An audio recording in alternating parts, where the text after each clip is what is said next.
Using a phrase that pays, the music plays. The microphones go hot, and we are live. Greetings. Good evening. How you doing? 2 minutes after the top of the hour.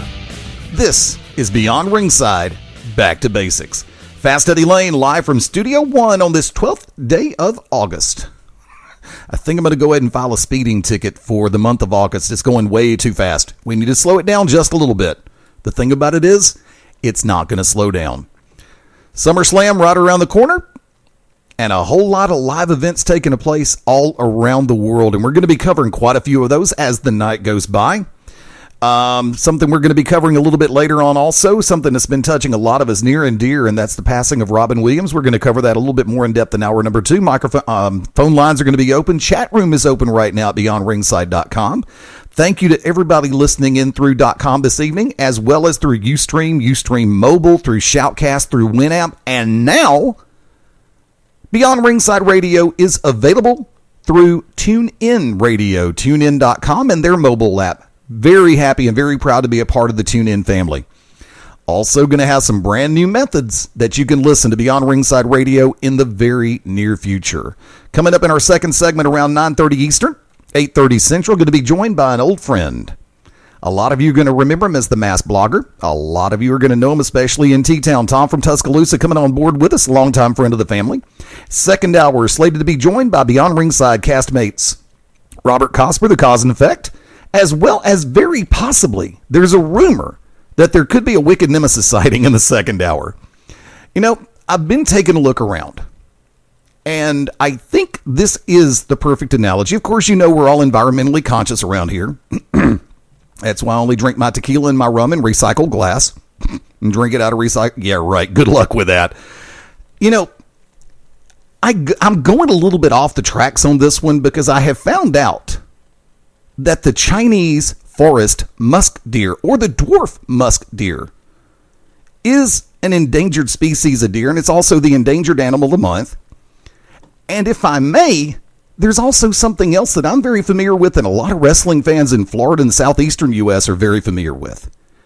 And I'm going to go ahead and say that another endangered species could be the circle of disrespect.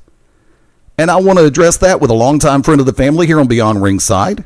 Like to welcome in the King of Florida and also the vintage wrestling champion, the King of Florida, Francisco Chiazzo. Mr. Chiazzo, how's your night going? Oh, things are going really, really well, man. I was glad to be here. Thank you for having me on Cause and Effect and Beyond Ringside, man. I've always loved coming on here and talking to you guys, man. You guys got one of the hottest podcasts in the Southeast, man. But as I was sitting here in my Mazda 3 talking to you through my car, of all things, man, you got to love technology. Amen. I was sitting here and I thought I heard you say the circle of disrespect is quite possibly an endangered species. You know, I kind of chuckled because everybody across the Southeast, ever since Silver Bash, where we had the big main event for the vintage heavyweight title, which yours truly, of course, walked away with, my partner and brother from another mother, Simon Says, the other half of the Circle of Disrespect, was also in that main event elimination match. You know, people have been talking about we had some miscommunications and so on. Circle of Disrespect couldn't be more solid. We're tearing it up, whether it's in UIW in Villa Rica, Georgia, whether it's AWE in Atlanta, whether it's down here in vintage USWA in Jacksonville, Florida, Miami, Tallahassee, Tampa, Florida. No matter where we go, we hold gold and draw crowds. And the fact of the matter is, the Emerald Emperor and the King of Florida, the J General of professional wrestling, and the Supreme Fachin are solid. We are like two rocks. There's nobody better than hashtag tag team specialist, Francisco Chiazzo and Simon Says. So I just went around the world to go across the street and touched on your little analogy there, my friend. The Circle of Disrespect are anything but endangered species. Well, I wanted to talk about that for a second. That's one of the first things I wanted to bring up because, of course, we had Simon on with us a few weeks ago here on Beyond Ringside, the Tuesday night conversation. And I wanted to get it from your side as well because you and I both know, having been in pro wrestling for quite a while, the rumors fly. And when the rumors start going, if you don't nip it Thank you, Barney Fife. If you don't nip it in the bud, if you don't tackle it head on, the rumors get louder and they continue to spread. And I know you're a very focused, very determined individual. And I know that you need to keep your mindset on this coming Saturday night, August the 16th, down in Orlando, Florida, at the Orlando Downtown Rec Center. You've got a huge rematch for the Vintage Championship. Yes, I do, my friend, against a longtime friend, personal friend of mine, Milo Beasley, who was a former Vintage Heavyweight Champion. I've nipped quite a few of the rumors in the bud. I mean, from the second we got out of the ring at Summer Bash, and Simon Says and I had some choice words for one another. We made up and kissed and made up, and as far as I'm concerned, brothers always fight, we argue, so on and so forth. But at the end of the day, Simon Says came out and showed the respect and did what was right, and was a sportsman that he is. He came out and raised my hand because he knew that I was new Vintage Heavyweight Champion. Saw me walk away with that title. Hard fought match with some of the best wrestlers in the state of Florida, hell, in the southeast in the country, as far as I'm concerned. Immediately,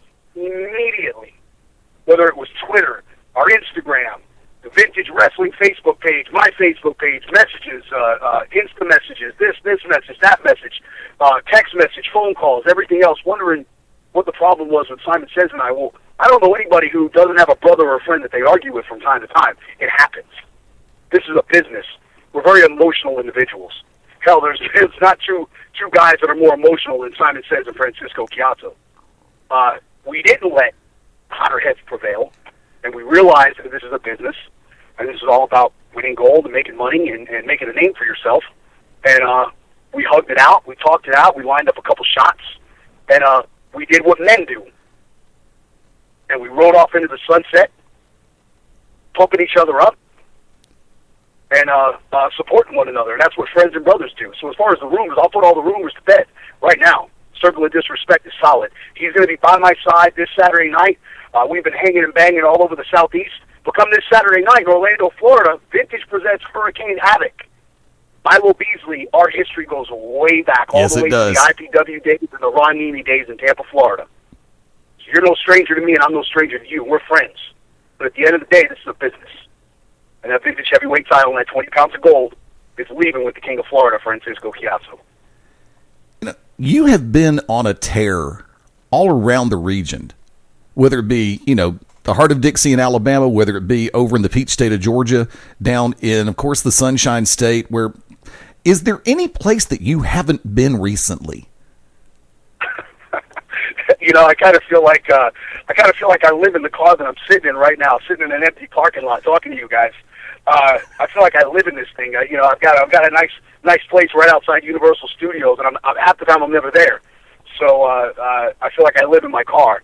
Hell, I've been all over the country. I've been all over the world. I've been in England, China, Puerto Rico, Dominican Republic, all points of, God, where else have I been?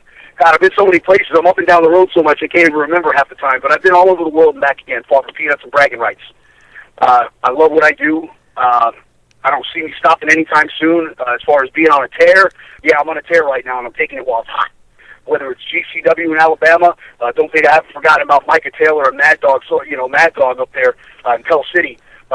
We've been, like I said, we've been tearing it up in UIW, AWE. No matter where we go, we're making a name for ourselves. And I say we because it's just not Francisco Chiazzo. Wherever I go, Simon Says goes.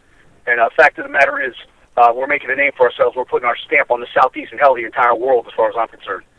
Matter of fact, let's go ahead and keep that inside that particular realm, because as wrestling fans in the heart of Alabama know, at Global Championship Wrestling, you, Mike Cruz, AJ Steele, and the Soul Assassin Corey Chavis, of course known as the Foundation of Professional Wrestling, New York's finest. So you've got a number of you've got tag team partners and allies in that grouping, in that faction, if I can use that word, or in that family, if I can use that word.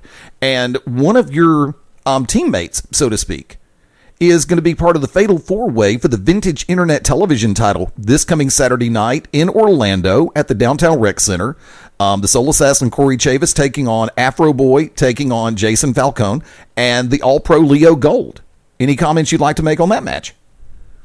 Oh man, some of the top guys in the state of Florida and the Southeast. I mean, Corey Chavis, bar none, is in my opinion. I mean, hell, former NWA World Tag Team Champion, Right.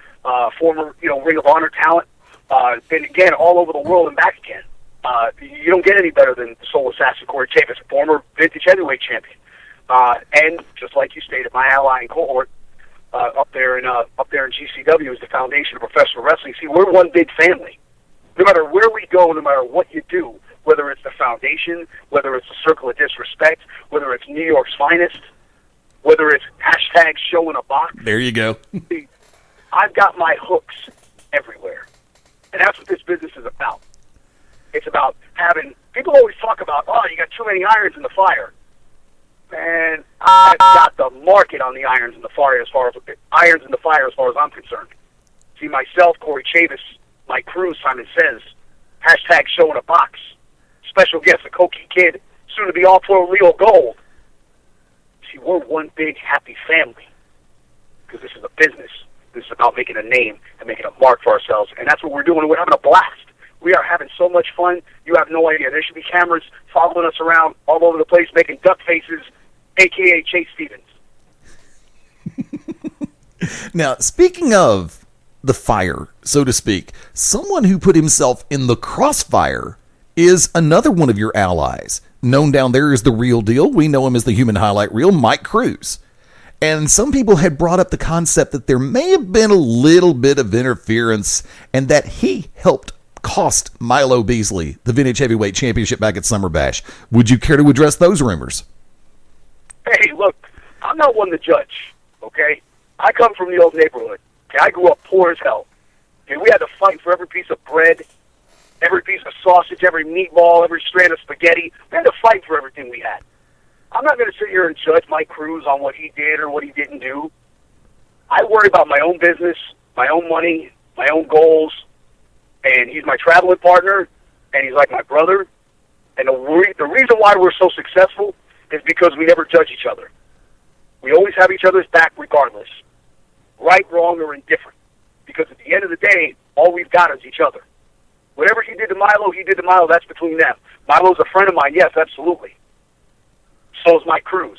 The reason why, again, we're successful and things work with all of us is because we don't interfere in each other's business. Now, Mike Cruz wants to come after the Vintage Heavyweight title. Hey, I'll fight him just like I'll fight anybody else. Again, this is no different than any other sport. Just because you're on the opposite football team don't mean you can't be friends after you bang heads. True.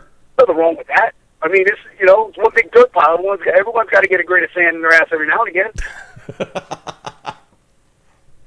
Great analogy. I like that one. Now, of course, I do understand that Mike Cruz is going to be taking on the Perfect 10, Lince Dorado, this coming Saturday night for Hurricane Havoc. Care to comment? Yeah, two of the best cruiserweights in the entire country. Hell, I mean, I keep saying the entire country, the entire world. Mike Cruz is, in my opinion, probably the hottest unsigned talent in the entire country right now. Anybody who doesn't pick this kid up, it's missing out. I wish when I was his age, and I'm not going to tell you my age because it's none of your business, but if I had even a quarter of his talent at his age when I started in this business, hell, I'd be headlining WrestleMania right now. That's how good this guy is. Now, Lince Dorado, he's probably, in my opinion, the best cruiserweight in the entire world. Mike Cruz is one of the best pure wrestlers in the entire world. So you put those two together, you got a match that's worth the price of admission just by itself. And you brought up the Cokie Kid, Sebastian Cruz, a minute ago. I would be very remiss if I didn't bring up the match that he has at Hurricane Havoc this coming Saturday night. Sebastian Cruz taking on John Davis. You don't get any more David and Goliath than that. I love the Cokie Kid. I like to call him Coconuts. I never call him the Cokie Kid. I just found out Cokie means frog. I never know what the hell that meant. It means frog in like Puerto Rico or something. I guess it's like the animal in Puerto Rico. I don't know. Anyway, I call him Coconuts. And I love him to death. He's a good dancer. He's got a couple of happy feet. But he's in the ring with John Davis eats what this kid weighs. I've seen John Davis. I've sat down at the Outback Steakhouse with John Davis and watched him get 3 porterhouse steaks and polish them off like it was nothing. Like it was nobody's business. The guy is 280 pounds at the hoof. I mean, I've seen the guy squat 500, bench 425. Damn. I mean, the guy's an animal. So, I love Kofi to death, but I'm not really sure if he's ready for this match or not. Now, I'm not going to take anything away from Kofi. He's got a few tricks up his sleeve. I mean, I've been on the road with him for a few months now. He's a little scrapper. He's wiry, but I'm not really sure. It's going to be him running into a brick wall. But it's definitely going to be one for the ages. If I had to pick, and I'm sure Kofi's going to be upset the next time he's in the back seat on the way to Georgia or Alabama with me, but I'm going to have to go with John Davis on this one. And folks, this is all going to take place this coming Saturday night as Vintage Wrestling presents Hurricane Havoc 2014, Saturday, August the 16th, bell time, 8 p.m. It's at the Orlando Downtown Rec Center, 649 West Livingston. I made it that far. Damn, I hate it when that happens. Livingston Street in Orlando, Florida. Keep your eyes open on VintageWrestlingFL.com. Also, Vintage has a Twitter feed at VintageFL, Facebook.com/Vintage Wrestling. Now, I'm going to ask you if you want to try to give us a scoop, because I know that it hasn't been made public knowledge at this point. At least to my knowledge, it hasn't. Beast Mode. There will be defending the tag team championships this coming Saturday night at Hurricane Havoc. Can you give us the scoop, or is that going to be something that's going to be held out for Vintage Wrestling, Vintage on the website? Well, you know, every time somebody brings up Beast Mode, I get upset. Every time somebody brings up, Bill Slater and Don Maximo, I get a lump in my throat because those guys almost put me out of professional wrestling back in January. I got put through tables. I got tased. I ended up in a hospital I did end up in a hospital overnight. They could have been in my wrestling career. So these two guys that I have a really big problem with. I don't know personally who they're wrestling. Whoever it is, they're in for a fight. There's not two guys that I've been in the ring with probably since Mike and Todd Shane, who were formerly the Gemini and WWE, that hit harder than those two guys. There's also two guys that I despise anymore than Bill Slater and Don Maximo. But I mean, hell, those guys are 6'4", 300+ pounds apiece. Even if they weren't good wrestlers, which they are, they can hold their own. Even if they weren't, they don't have to be good. Because they're big, they're strong, they're two big monstrous walls that come at you like a monsoon, and it's all you can do to stay alive, in the ring with those guys. But whoever it is, they're in for a fight, because these guys, man, they don't mess around, and I know that from experience. There was one other match that has been officially announced, and that was announced yesterday on Vintage's Facebook feed. And that is a special attraction match as Jesse Neal. A lot of people are going to remember him from TNA Impact Wrestling. He'll be taking on Maxwell Chicago. Your thoughts? Man, that's, I don't like Maxwell Chicago personally. He's like a pain in the ass, but I can't take anything away from his talent. I really can't. I mean, that match is going to be the sleeper. That's a match where, it just got announced, and it's kind of thrown at the fans last minute. But just like anything else that Vintage Wrestling of Florida does, everything's done for a reason, and it's to spotlight guys, and it's to spotlight their talents, and accentuate their positives. And that's what that's what Vintage Wrestling of Florida is about. And this match is a perfect example of it. You don't work for Vintage Wrestling of Florida if you don't have talent, and I'm not saying that just because I work for the company, because there's a lot of companies that I don't work for that I'll put over, to the hills. Right. But the fact of the matter is that all of these matches that you've listed and so on are going to be ones that fans are definitely going to remember. I mean, this is a milestone for Vintage Wrestling of Florida. I mean, this is their first TV taping. They just signed a deal with Bright House Networks. It's going to be aired here in the Orlando area. I'm not sure all of the details, but I do know that this is definitely a milestone for Vintage Wrestling. They've been around for well over 5 years. They're the longest running, consistent running independent wrestling promotion in Florida since IPW back in the Ron Nemi days in Tampa. The owners of Vintage have put a lot of work, a lot of heart, sweat, blood, tears finances and so on into this company. They put a lot behind me, and they've kind of given me the ball to run with it. I'm honored, I'm privileged, and I'm kind of tickled, for lack of a better term, that they would entrust this in me and put this ball in my hands and say, "King, go run with it." I kind of get choked up when I think about it, because I've been doing this a long time, and I'm very appreciative for all the companies that take their time and put money into me. But Vintage Wrestling of Florida is my home, and it's what I consider my family, and the fans here are incredible. And come Saturday night, it's going to take everything I have to kind of fight back the cheers standing in that gorilla position, because we're going to make history Saturday night.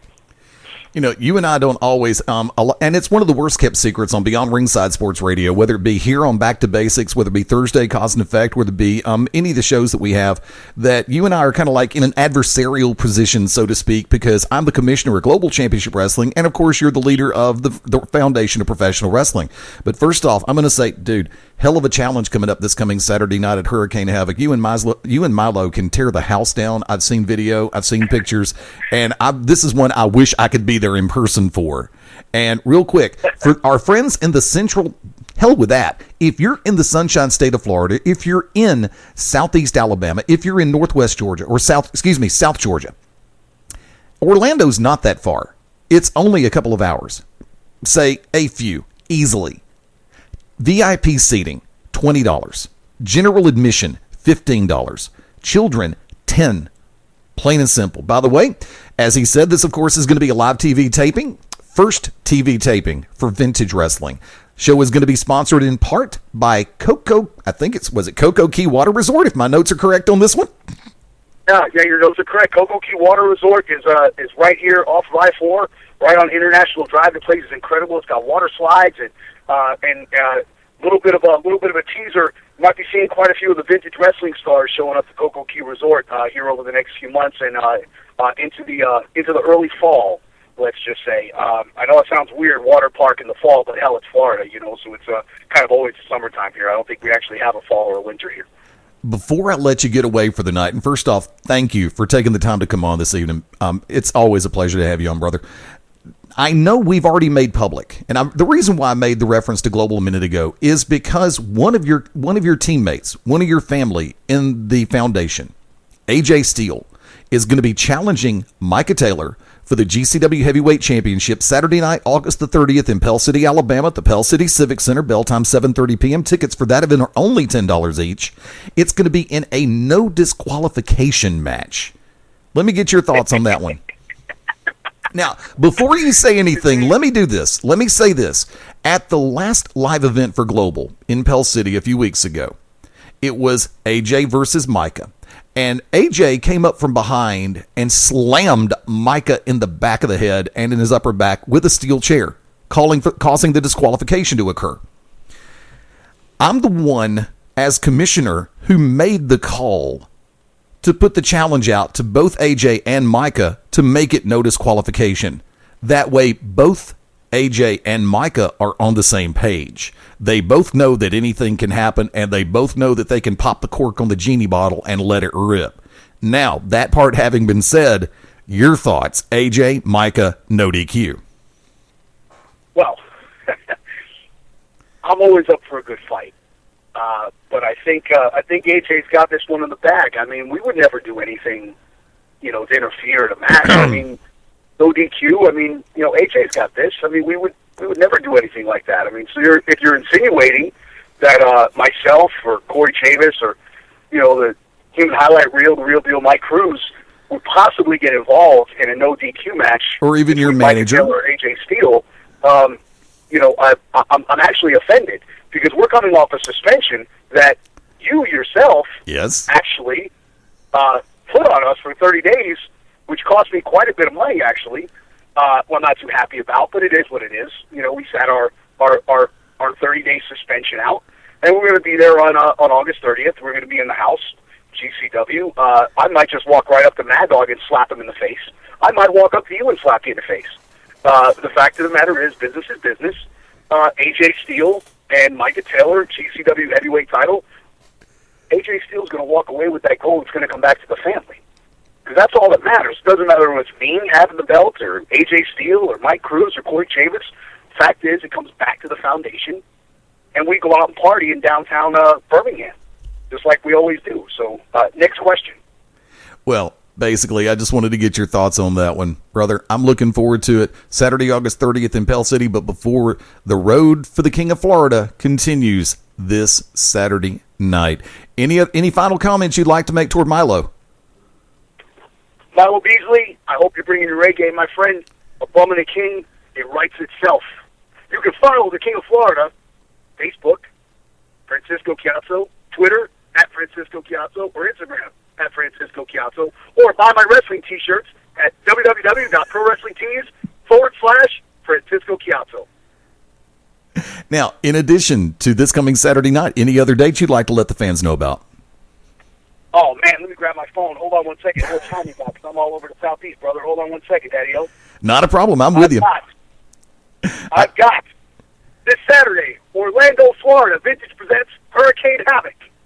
I've got August 23rd, I'll be in Newport Richie for ACW. On the 30th, I'll be in Pell City, Alabama for GCW.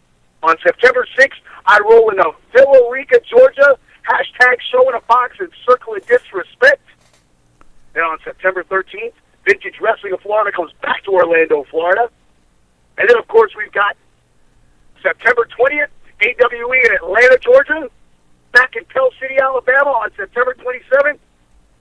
I'm sorry, I skipped right over Manor Pro Wrestling August 29th in Kissimmee, Florida. Oops. I get so excited when I talk about my dates because I am all over the place. Circle of Disrespect, #tag team specialist, King of Florida, Francisco Chiazzo, coming at you live and in color. Thank you for having me, Beyond Ringside. Anytime. Ladies and gentlemen, once again, mark your calendars, make your plans. It is this Saturday night, August the 16th in Orlando, Florida, 649 Livingston Street. Vintage Wrestling presents Hurricane Havoc. And in the main event, facing his challenger, the former champ Milo Beasley, is our guest and family, the one, the only, the King of Florida, Francisco Chiazzo. Always a pleasure to have you on. Always ready to have you come back anytime. Just keep us in the loop, Frank.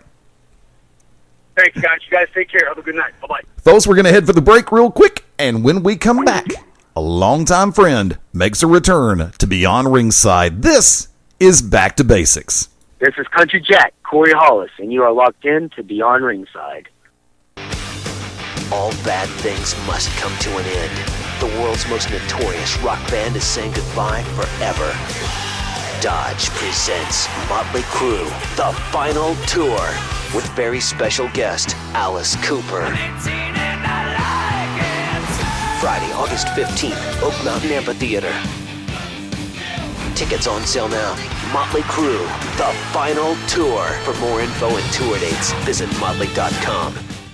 This is Jacoby Boykins, a.k.a. the Alabama Ambassador, Mr. 256, and you are locked in to Beyond Ringside. Howdy, friends. This is the Magic City Motor Mouth, Fast Eddie Lane, with your invitation to join yours truly, along with Mark Mabo Bowman and the Oracle of Ominous, the Wicked Nemesis, every Sunday night, 6:30 p.m. Eastern, 3:30 p.m. Pacific, for Beyond Ringside Live. Wrestling, mixed martial arts, sports talk, and a whole lot more. Keep your eyes open on BeyondRingside.com for all of upcoming show information, and of course, catch us on social media as well. Until then, we'll see you this Sunday, 6:30 Eastern, for Beyond Ringside Live on the Beyond Ringside Radio Network. Johnny Swinger here, the King of Swing.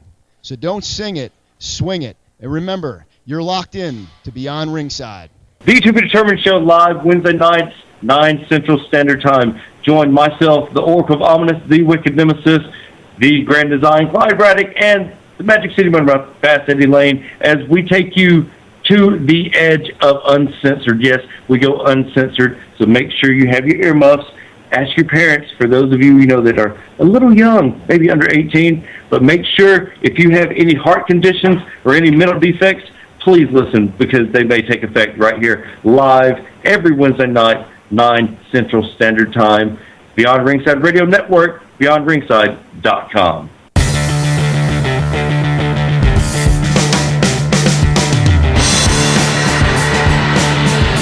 You got us, friends, keeping the ride alive on this Tuesday night as Beyond Ringside goes Back to Basics. Live from Studio 1, Fast Eddie Lane behind the control panel. like to welcome in a longtime friend of the family in more ways than one. Longtime friends of the station, and okay, before we were on full radio, before we were doing podcasting on the side, when we were hitting more directly on Ustream and Blog Talk Radio, this good friend of ours, and I will say be our family member, used to come on with us every once in a while. He's had a couple of different pseudonyms that he works with, and we've kind of left those in days gone by. But I will say, it's been a while, and it's good to have him home. Tom Behrens, how you doing tonight, Tom? Doing awesome. How you doing, Eddie? It's been a great week so far, and it's only Tuesday. I have no complaints. Now, well, good. First off, what have you been doing with yourself? Let everybody know what's been happening. Well, just been doing a little bit of traveling and doing the cool thing wrestling-wise. Got to go see WrestleMania. Went to New Orleans for that. Took in the full weekend of wrestling there, and then came back. And in Birmingham, went to the Raw the next week. So got to see 5 live wrestling shows in about a 12-day period. So that was pretty awesome. And then in the real world, real life, got to do some other radio and just got my master's at the University of Alabama, so I was happy about that, and just moving on along. First off, congratulations on the master's. I know that is one heck of an achievement, and I know you worked long and hard to get there, brother, so I tip my hat to you. And like I said, I appreciate it. Thank you. Not a problem. Let's dive right into it. We talked a little bit off air, and you brought up TNA, and this is something that I've been all over for the last few weeks, because just the week before that they were getting ready to drop Kurt Angle, the week before they brought in Kurt Angle as the VP Wrestling Operations or GM or whatever title you want to give him. I'd pretty much get him on TV, because he can't really wrestle right now, but we need him on TV. Basically. Exactly. I mean, the week before that, I had written off TNA. I said, okay, I've tried, I've waited, I've been patient, I'm done. And then lo and behold, the week that they brought him on board, it's like TNA itself decided to go, as I call this show, back to basics. It's like they decided to go ahead and start from square one. Your thoughts on that? I think that's true, and I was kind of in the same boat you were about, deciding, because I want to like it, because I think it's good to have a alternative wrestling show on a weekly basis nationally that's not WWE, just to give you a different taste. If nothing else, give guys an additional chance to be employed and to just have a different show on. But it's just gotten so bad. But then they kind of hit a reset button. Doing the shows in New York, I think were really good. Doing a reset. The problem is, and I have a hard time just jumping in with 2 feet on it, is this would be awesome if they didn't do a reset. It seems like this is the second one they've done this calendar year. Basically, when they brought in MVP, it was a reset, and then they went back to their old ways. And then with this, the New York shows were great, but you had some guys that were in there just doing one-shot deals. So we'll see how it continues on from here. And then, of course, they have the issue with whether or not they're going to be on Spike or they're going to have any other type of deals going on with that. So I'm cautiously optimistic, but TNA is going to have to continue to put out a good product for an extended period of time, because they've had little stretches where they've kind of blown up and, all right, here we're going to go, we're going to be good, and then they 2 weeks later they're back to having matches on with things on poles, and it just they don't have a good track record of being able to sustain the positive momentum. Yeah, it's kind of like the Looney Tunes cartoon or a Tom and Jerry cartoon, where the antagonist of the cartoon gets halfway up that ladder and all of a sudden gets smacked on the head, and the ladder splits and they go straight back down to the ground. Right. Yeah. I mean, I as a fan, I kind of feel like they're Lucy with the football, and I'm Charlie Brown coming up to kick it, and they're just going to pull it out away again. And that's what they've done. They brought in Hulk Hogan and Eric Bischoff, had a big reset. Here we go, big time, and then nothing. And then it's happened several times. So I'm cautiously optimistic, but they're going to have to show me more. I want to get your input on this one, because it's been a while since you and I have actually had a full-scale conversation. One of the original problems that they had when they brought in Hogan and Bischoff was the factor of getting rid of the 6-sided ring, because Hogan and Bischoff didn't like the 6-sided ring. And then when the crowd started chanting, "We want 6 sides," the Hogan himself turned and looked at the crowd, goes, "We really don't care what you like. We're going to do what we want." And it's like that just alienated fans up one side and coast to coast from there. Sure. I think in general, though, I think Hogan and Bischoff are right that American wrestling is 4 sides. I think the 6 sides is purely gimmick. I don't think there are people that are like, I only watch TNA if it has 6 sides, and if it doesn't have 6 sides, I'm not going to watch it. I don't really think it's that big of a difference. So I think ultimately, just giving it a little bit of time, the "we want 6 sides" chant or whatever would have gone away, and it wouldn't have been that big a deal. For him to actually kind of make that statement probably brought it more to the forefront than if they had just not, said, "We're going back to 4 sides, that's what it's supposed to be," and then just never really mentioned it again, in my opinion. Yeah, they decided to go and get away from that, which was actually the best thing that they could have done. I mean, as far as the conversation about it, I think Right. the 6 sides was a novelty thing, and it was something that visually set them apart. Because as far as the roster and the talent goes, a lot of the people getting the main rub with TNA, of course, were old WWE talent to begin with. Yeah, and I mean, there have been times where you could legitimately say the talent roster, athleticism-wise, character-wise, is comparable. Just they don't know what to do with it once they have it. Right. I mean, you got a guy, so many names come to the forefront on that. Samoa Joe, AJ Styles, the guys that aren't old WWE guys. Right. That it took them forever to decide Bobby Roode is a top flight guy. They brought. I had no problem with Eric Young being a top flight guy, but you made him a top flight guy 2 weeks after he was a comedy jobber. There's so much they do wrong with the talent they do have. Correct. I mean, it's like, of course, it's hard to get behind it. Yeah, I thought that Bobby Roode had the potential to be top tier talent all the way back in the Team Canada days. Sure, and you can make that the same argument for Eric Young in a way, but they'd always booked him as Santino for so long. Right. You can't Santino Morello, your heavyweight champion, 2 weeks after he's Santino. And then they turn around and book him as Daniel Bryan. But yeah, right. It's you can make him Daniel Bryan, but Daniel Bryan isn't Daniel Bryan until he had a year of building up to being Daniel Bryan. At least everybody who was a fan of him knew what he could be. But as far as in WWE, it took that year of building for him really to be the elevated talent he was. And still is. I think when he comes back, he will be. Shifting over to WWE for a hot second, they got SummerSlam coming up this coming weekend, this Sunday, and they've managed to put together almost, keyword almost, a card that was almost more solid than WrestleMania was, as far as match quality. Sure. Yeah, I think so. Now, I think I was at WrestleMania, and then going back and looking through it, I think it's one of the top 5 WrestleManias all time. WrestleMania 30 was. I think it's going to be very tough for them to top that or come to that area. But I think overall, and considering the fact this is kind of like the Plan B SummerSlam, because I'm sure the original plan was Daniel Bryan goes through the summer and the Authority throws everything they have at him and they can't get the belt from him. Right. And so they go the devil and bring in Brock Lesnar, and it's supposed to be Brock against Daniel Bryan. Couldn't do that, so next best thing, get to Cena.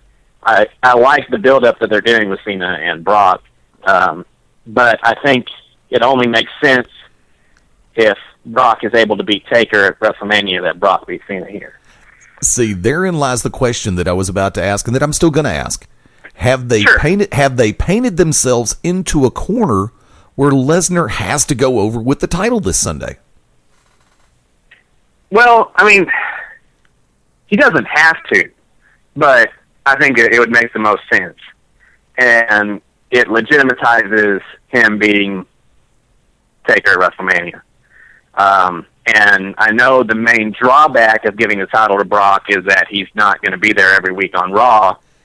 But all you have to do is kind of look back at the way that the champion was booked, like in the 80s and in the territories in the NWA and those type of things, to where, you were able to build everything else around without the champion actually being there, and it was a big deal and a special event whenever the champion was there. True. I think you could do that through Royal Rumble or even WrestleMania next year, where you build up Roman Reigns or you build up whoever you decide, takes the belt off Brock at either Rumble or WrestleMania. So if I ask you for the prediction right now, 5 days out or 5.5 days out, who you go with? I'm going with Brock. Like I said, I think that's the legitimate thing to do, and I've been wrong before several times, but I'm thinking that the way that this is going, I don't see any way that Brock doesn't win it. I'm just wondering if anybody else is going to get arrested before Sunday in the matchup between Brie Bella and Stephanie McMahon. I like the way they're doing this. I'm very excited to see Stephanie back in the ring, and I think it, again, a Plan B situation because this was also, I'm sure, supposed to be tied in to Daniel Bryan, but kind of keeps his name in there. People still thinking about him. You can't forget about him, and I think it's a good thing overall, and the novelty of Stephanie being back in the ring is really good. And this is unbelievably, they somehow made the Bellas popular and relevant. It's impressive. This is where I've got to take umbrage and slightly disagree, because a couple of weeks ago, over the last 2 weeks in particular before this show, the signing and the week before, they have not actually, in my opinion, granted the reaction was a little bit louder this week, but last week and the week before, they were almost, it's like when Stephanie slapped Brie and Brie went down onto the mat, off the ring, the crowd popped for Stephanie. And it's a case of, and lo and behold, people were getting behind Stephanie when she did the pedigree to Nikki first. And they were like, okay, this is like almost redundancy for her to do it to Brie. I think would have been better served had she not done it to Brie last week on Raw. And this week with the arrest, I think that the fans got a little bit more behind, but I think that those infamous words that no McMahon likes to hear, even you can't get these people over, are ringing. That's something legendary that you just never tell Vince McMahon. Vince, even you can't get this guy over. I mean, because in the way that I've seen it, the crowd has been basically apathetic toward either Bella up until this past Monday night. Well, the main reason I said that was I'm actually reading live event reports. They're saying that the Bellas are getting huge reactions. These are just guys that are there and are on the internet. If they're on the internet, it must be true. But that's the only reason. That's the main reason I said that. And I think with what happened this past week, I think they've because like I said, I think your instinct is, especially if you've been fans for a long time like we have, that when the McMahons do something, you kind of like the McMahons doing it, even if they're supposed to be the bad guys. Right. I think that what happened this past week was, I think, they sense that too, and we got to make sure that, the fans in LA, when SummerSlam comes, that they're cheering for Brie, not for Stephanie. I think that Stephanie's probably going to get welcomed to a huge reaction when she comes through gorilla position and hits the stage. I think that's going to happen regardless. But after the initial reaction, when the match is going on, they want the fans to want Brie to win. I thought it would be funny if they actually found a way to put this together back when Nikki and Cena were dating full scale, full time, and uber serious. If they were to actually have the Battle of the Bellas, to have Daniel Bryan training Brie and to have John Cena training Nikki, and it's like, something? I really don't think Job could have had that much patience. Yeah, it would have been very interesting. No, probably not. Something. No, unlikely. They'd have just said to hell with it and just go and have Daniel Bryan and John Cena face off, then just say, Bellas, go away, bye-bye, see ya, aloha. Bella's in the corner, and that's all we're going to do. Yeah, pretty much. And something that's actually, I'm starting to be a little bit more optimistic about Roman Reigns versus Randy Orton. The knock on Reigns over the last few weeks has been the fact that he does not need to go long in the ring, that he visibly becomes gassed after a certain point, like the 9-minute mark. And and Orton's cardio is, of course, off the chart. The guy can go. Plain and simple, he's done it before. Go ahead. Well, it helps when you're able to do 10-minute long rest holds in the middle of matches. But that's. I think that's been a long time knock on Randy, but I haven't seen him do that much in recent days. Probably in the last 6 months, he's kind of shied away from sticking with the rear chin lock for 15 weeks. Yeah, well, we'll see. I haven't fully turned the corner on Randy Orton. He's a guy that, seeing him in person, you can kind of appreciate it more. But on TV, especially, he's a guy that in the ring has never really done it for me a whole lot. But I think it's a relatively good pairing, him and Roman Reigns, to begin with, if Roman can get past that 10-minute mark that you're talking about. And he's, I think we sometimes forget how big of a guy Roman Reigns is. Yeah. In a certain era of wrestling, he would be the monster. Right. So I think you have to give him a little bit of slack as far as that goes. For his size, I think he actually has pretty good cardio. But 10 minutes full go is tough for anybody, and especially a guy his size. I think ultimately, I think the best pairing would be if you build it up to where you have Roman Reigns go against Brock at some point. That would make his career.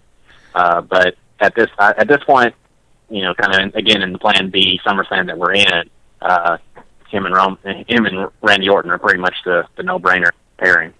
Yeah, I think this could either be a great match in the making or a great snooze fest in the making, and that's the only part that really scares me, because Reigns does not need to have a snoozer of a match, especially at this point where he's at right now. I agree, but unfortunately, I kind of see that as a Randy Orton issue as well. That seems to be any match that Randy Orton is in. It's either going to be a really great match or it's going to be a snooze fest. Oh, forgot to ask your prediction on Brie versus Steph. I haven't really thought about who's actually going to win the match. I would think, and have you heard, is there going to be a Daniel Bryan sighting, or is this just going to be totally... For them, they brought him up last night on Raw, and a very prominent factor, especially bringing out Megan Miller, the physical therapist. So I almost have a feeling that Daniel will be there. I think if he's there, I think Brie wins. If he's not, then Stephanie wins. I will agree with that. How about I'll hedge on that? There you go. Oh no, that's perfect logic, because this far out, you still have to get past SmackDown. Roman versus, you never know what happens. Really, Roman versus Orton. Your prediction? I think you got to have Roman go over, because this is continuing to be. It may even have Kane shenanigans involved somehow, Corporate Kane or Jacob Goodnight or whatever character he's going to be this week, be involved, and so I'm thinking it sets up for Randy and Kane at Survivor Series, and Roman kind of moves on to something else. Tell you what, we're going 4 before the top. Let's go ahead and run it real quick. Dean Ambrose, Seth Rollins, lumberjack match. Yeah, of all of the stipulations, lumberjack was not what I was expecting. But I think ultimately, Seth will win the match. But I think again, Ambrose will be. I think Seth will win, but Ambrose will be the star of the match, and I think it'll help him. It'll help elevate both guys. I really wish they'd have gone ahead and done a cage match, but I think that they've got probably another good 2 months of durability left in this storyline. And this one, I'm going to have to go against the grain. At this point in the game, and I'll make my final prediction this coming Sunday on Beyond Ringside Live. I've got to give the nod to Ambrose. I could see it, and then you can see the Authority kind of entering it the wrong horse, and maybe the rest of the year is Rollins trying to prove that he is worthy of being the next guy. Maybe they could go that way. I could definitely see that happening. I thought they were going to do a ladder match with the Money in the Bank briefcase at stake. I thought that's what Dean would do. That one crossed my mind as well. Yeah. And speaking of that, lumberjack was just a surprise to me. 2 people I'd like to see in a ladder match, that would be AJ Lee and Paige. Because I think... go ahead. Yeah, I'd say any of the divas there, they were the one. They could be the ones that could pull it off. Sure. Because if you give these two time and let them do what they do best, they will probably find a way to steal the show one way or the other. And I genuinely think Paige and AJ can do that. Your thoughts on the Divas title match? I agree. I think AJ will probably go over. I'm just happy to see them actually giving Paige some sort of personality, because for her title reign, she had none. So I'm glad they're doing it. That they're giving her something, even though it's kind of the old just crazy girl. but she's got that going for her. But I think AJ will win. A match that I'm almost scared of: Miz Ziggler. Your thoughts? Oh, the problem. See, you know me. I was a huge Miz mark. I wore a Iron Austin T-shirt to WrestleMania. I liked the Miz 3 years ago. Now I don't know what's going on. Ziggler is still, he sells he's sometimes to the point of selling, but he's probably one of the best workers that there are. Would like to see him have the title, which probably means Miz. I can easily see Miz holding on to the title one way or the other, but I can also see Ziggler taking the title and making a return to glory. And for Ziggler, that's what it would be, is a return to glory. Sure, I'd be perfectly fine with that. Give it to Ziggler, and then do you know how long it is until Barrett's is back? Have not read the reports.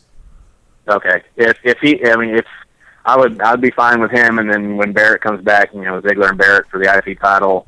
And then Ziggler could even lose that IC title, but that'd be kind of a springboard for him. Because I think he, personality-wise, popularity-wise, work rate-wise, he deserves to at least be in the conversation in the upper part of the card more than he is now. Match that I can easily see is match of the night: Jericho, Bray Wyatt. Here's my only problem, and I love these guys. I love everybody in this match, even the two guys that aren't in the match in the Wyatt family. I think they've, rookie of the year type guys. Both of them have been outstanding.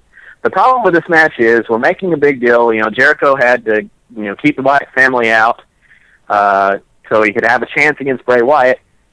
He beat Bray Wyatt last pay-per-view with them both at ringside. So I don't know why this is the one mistake I think booking-wise they made. Wyatt should have won the first match, and Jericho could have won this match. And if Jericho won the first match, I think Bray wins this match. I really think Bray's going to take this one. I'm not quite sure, but I have a feeling Bray's going to take this one in that finally go-over moment. And I hate to wrap up on this match, but I've got to. Jack Swagger, Rusev. This is one of my favorite storylines going, so I have no problem wrapping up on this match. I think it's when they first started doing the Rusev, Russian, Lana angle, I was like, when they first started doing it, I said, turn Jack Swagger and Zeb Culture face and make this match. And I'm very excited. It's like they listened to me for once. Yeah. I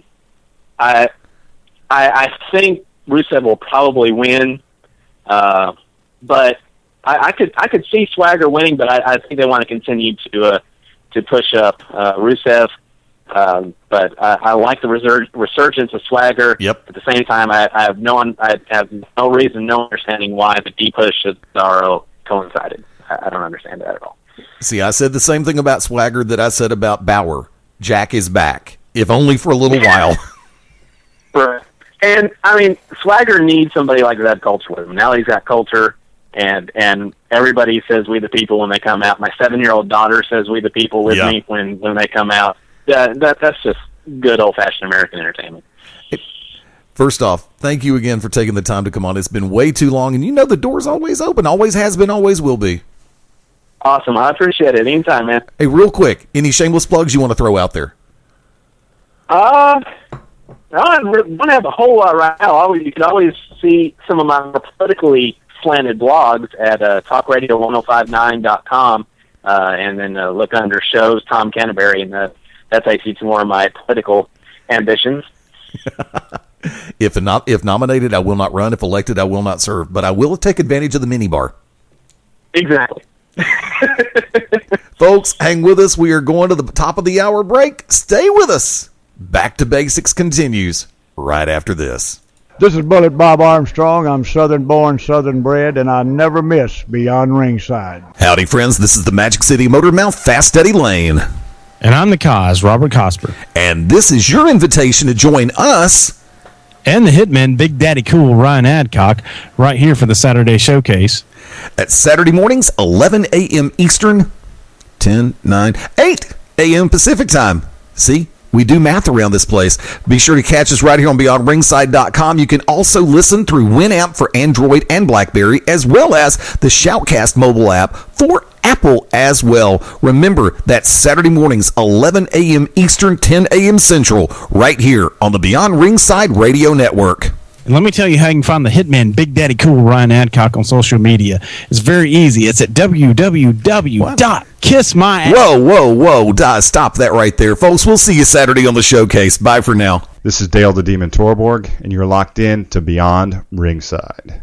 Hey, this is Stan Grubb for Wrestle Rage Radio right here on BeyondRingside.com. Join us every Sunday night, 9 p.m. Eastern Standard Time for myself and Smart Rage as we discuss the professional wrestling business from WWE, TNA, and all things in between. We'll have an interview here or there. We'll see what we can do to just keep you entertained. And along the way, we're going to have to bring up some emotion and make you think. That's what we like to do.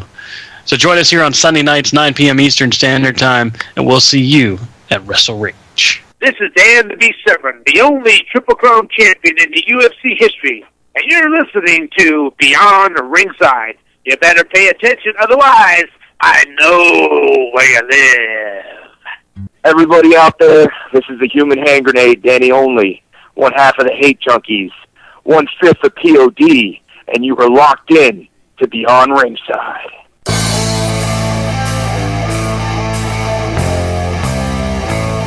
Spaghetti on one side, a microphone on the other. That's a Tuesday night. Welcome into Back to Basics. Glad to have everybody on board on this Tuesday night thing, this 12th day of August 2014.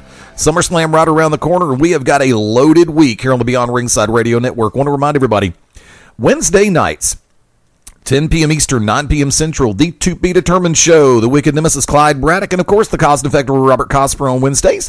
Thursday nights, Cause and Effect present the Thursday Night Radio Throwdown.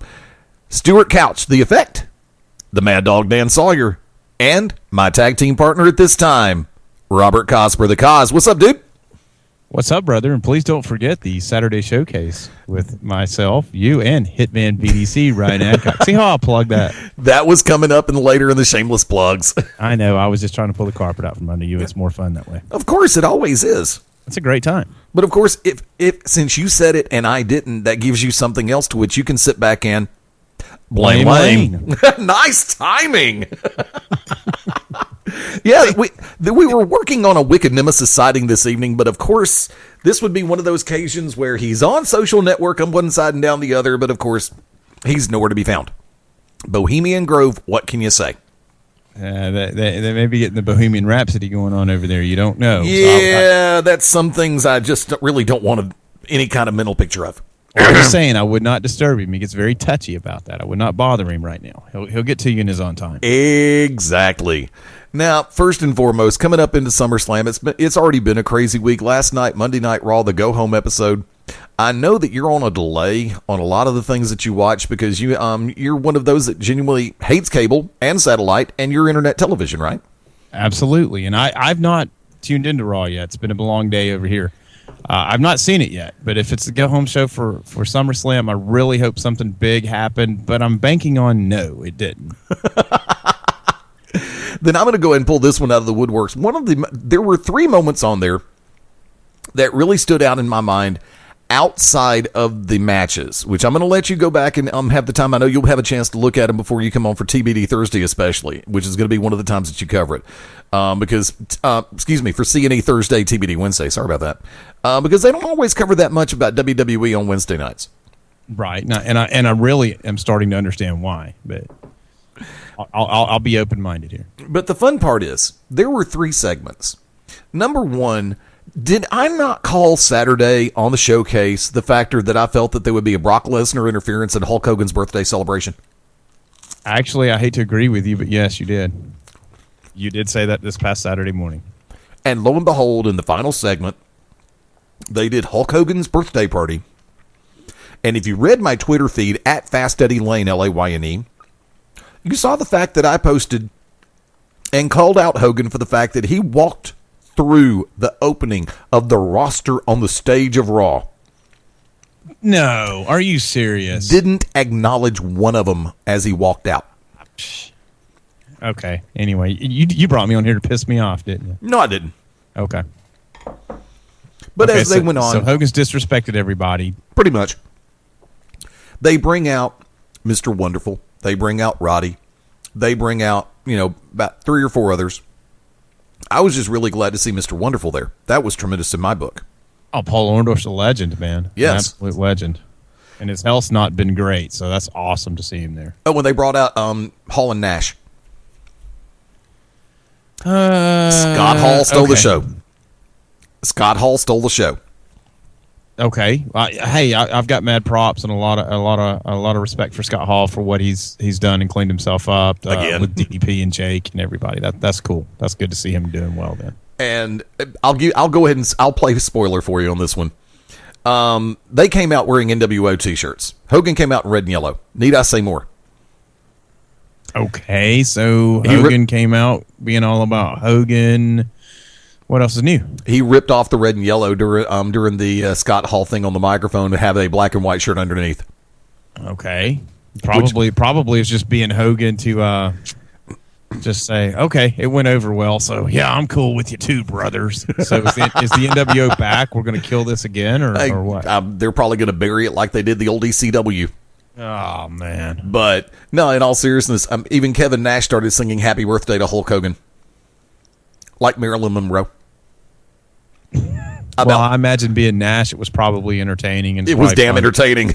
Yeah, Nash cracks me up. Nash's a cool guy. He's funny. I'm having a hard time deciding which I'm going to vote for. If I'm going to vote for, if I'm going to go ahead and nominate Kevin Nash for the Grammy for singing "Happy Birthday" to Hogan, or if I'm going to nominate Paul Heyman for best rap and hip hop performance in the opening segment of Raw. Do tell. Oh no, Paul Heyman laid it out there beautifully. I'm almost like a battle style rap, but he was spot on.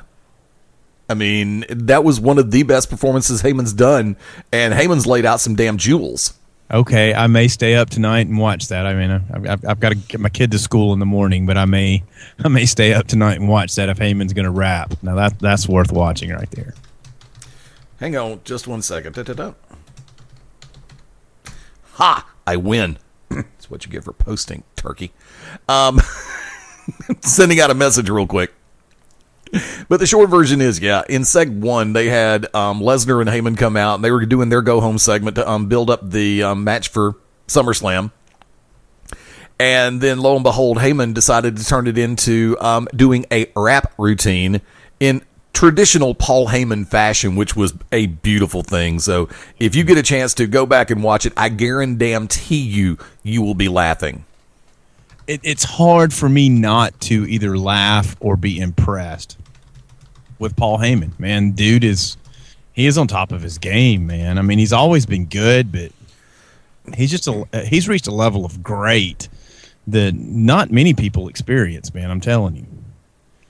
He really is, and I think, honestly, I believe somebody used the term one of the finest orators that the pro wrestling industry has had in the last 10 years. And I'm inclined to agree. 10 years, hands down. Honestly, I'm going to say one of the finest ever. I'm not going to say the finest ever, but one of the finest ever. 10 years, easy the best.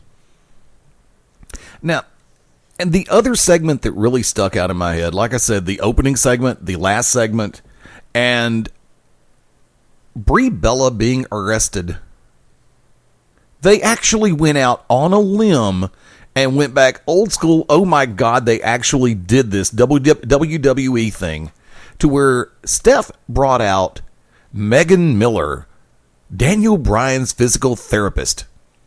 Okay, I was wondering who Megan Miller was. Okay. Yeah, really.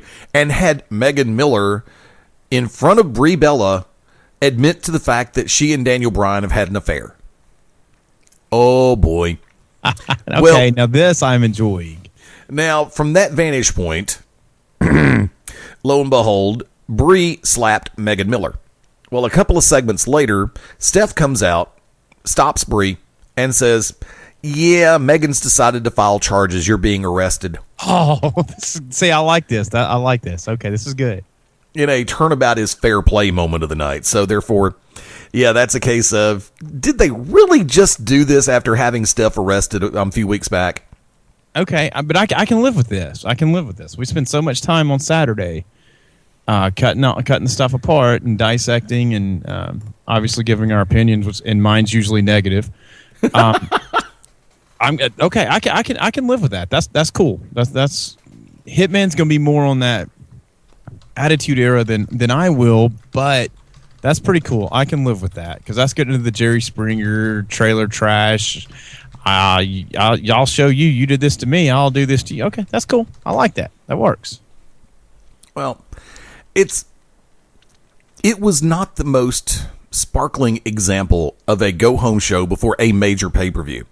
And I will say this: we're going to hear, They did not close the show with this, right? No, the closing of the show. The closing of the show was the Hogan birthday party.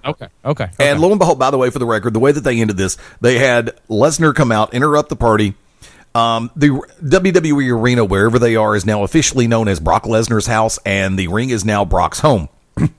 And so he came. Lesnar and Heyman came out. Lesnar picked up the microphone, looked Hogan straight in the eye, and said, "Party's over, old man."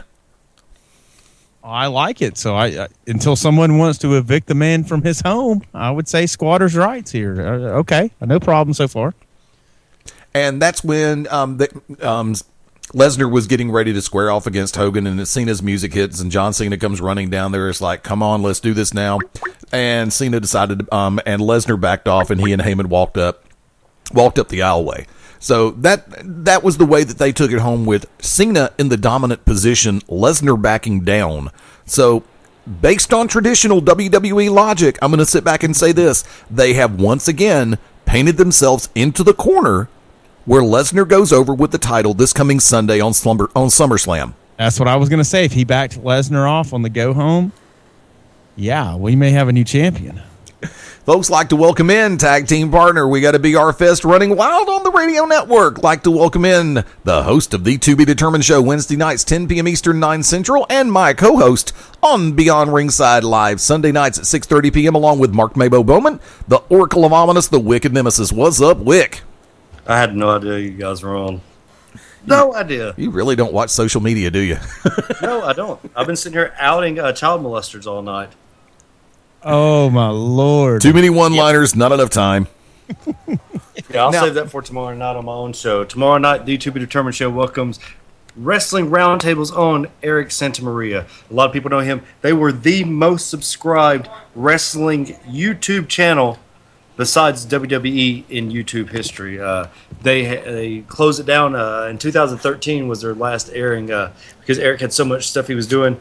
Several of the guys that were on part of his roundtable actually went on and did stuff with Ring of Honor and are now doing things all around the world. So he just kind of, put it on the back burner and closed it up. But we have him coming on first hour tomorrow night. We're going to be discussing what makes a good wrestler and what makes a great worker. So just a topic to throw out there to everybody. He actually, I asked him to come on 2 years ago. And for 2 years, it took us 4 years to get Jeff Bailey on. It took us 2 years to get Eric Santamaria on. But by the way, really enjoyed the Jeff Bailey interview. That was awesome. Oh, I did too. I just thank God that Tasha and Chris didn't act a fool because they were so drunk. So if anybody that can tell, that's why Steven Styles got off, is he thought it was going to be a train wreck. But I handle my shows very well. I know. Unfortunately, when I come on Beyond Ringside, or if I come on Cause and Effect, or of course if I come on the Wrestle Rage Radio, I always tend to take over. But that's all controlled chaos. What happened was I controlled them and cut them out of the interview completely until it was time to bring them on. So. And thank you for making my job easier. It worked out well, I thought. Well, look, here's the thing. I haven't talked to Tasha on the radio in months. Exactly. Months. And she calls out of nowhere with her and Chris on the radio together drunk. I've been trying 4 years to get Bailey on. If Bailey would have hung up, which I thought he was going to at the beginning, for those who don't know, whenever during our commercial break, it got very talkative on their end, and I was like, oh my God, I just thought for sure I was going to be like, Cosper, hang up. I'll apologize later to him. They were on their best behavior after Tasha realized that I wasn't playing. There you go. Now, first off, Sudbury Boy, thank you for coming through the chat room tonight. Daryl B, always a pleasure to have you in the chat room. Greatly appreciated. I'll cover those predictions a little bit later in the show during our final segment. I'm going to take us off the beaten path. The child molesters? No. Oh. No, and we're not going to advertise a selfie site that Mabo loves. No, I'm talking about something serious. So am I, actually. I'm serious as a heart attack. I don't know about any of Mabo's quirks. Trust me. Let it go. Let it go. But the short version is, and I want to take us off wrestling for a hot second because I know this is something that hit the three of us profoundly over the last 36 hours, and that is in the entertainment world, the passing of Robin Williams. And I've been over the last 24 hours, actually 30 hours when I first heard about it. It's just like, this is something that, it's somebody that it's kind of like when Dick Clark passed away or Casey Kasem passed away, because I remember when Williams made his debut on television with the Mork character in Happy Days. Yep. And lo and behold, everything went positive. I went back and I did my homework a little bit later in life. And I found out that they were using that episode as a throwaway episode to just simply focus group and test out Robin Williams. And needless to say, the focus groups were off the chart. The tests came back. Yeah, everybody loved him and loved the character. And that's when they decided to go and break loose with Mork and Mindy. And I would put on Twitter yesterday, three of, not my three, but three of my favorite movies. I've gotten so much flack because of this. That I didn't put Hook, that I didn't put Good Morning Vietnam. I went ahead and stuck with, three of my favorites that a lot of people are going to know from later in the timeline. And that was Bicentennial Man, 1 Hour Photo, and I'm trying to remember the third one that I put up there. Because I thought that the three movies that I put up there showed the fact that Williams had such a dynamic range in front of a camera. And it's like you lose yet another of your childhood heroes, so to speak, because Williams could be any direction with or without the use of non-prescribable pharmaceuticals. There you go. That's the way I'll put it. I'll leave it at that. I mean, but actually, Wick, I'll go to you first. When you first heard about it, what was one of the first things that popped into your head? I can't tell you because this is held MS, but yeah, it was Robin Williams. Mabo is one of Mabo's favorite guys of all time, and we know that. I had this discussion with Mark James about the Mount Rushmore of comedy. Mark James, hello Mark, we love you, miss you. His Mount Rushmore of comedy goes Carlin, Williams, Pryor, Cosby with Joan Rivers on the side.